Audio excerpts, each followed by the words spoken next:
নমস্কার সবাইকে, আমার রান্না চ্যানেলে আপনাদের স্বাগত। আজকের রান্না হবে ডিমের ঝোল।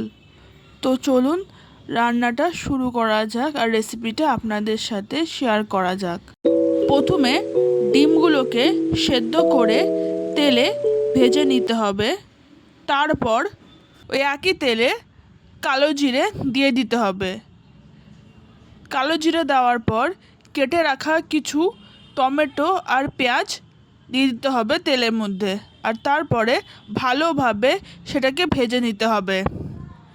ভেজে নেওয়ার পর কিছু সেদ্ধ আলু ওই তেলে দিয়ে দিতে হবে।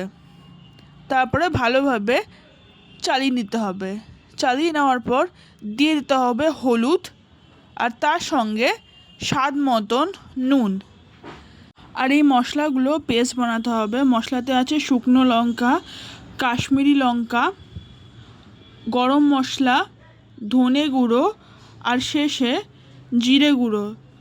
সবচেয়ে ভালো হয় ডিমের ঝোলে যে ঝোলটা হচ্ছে তার থেকে একটু ঝোল তুলে তার মধ্যে যদি মশলাগুলো মিক্স করে দেওয়া যায়, তাতে ডিমের ঝোলের না স্বাদটা অনেকটা বেড়ে যায়।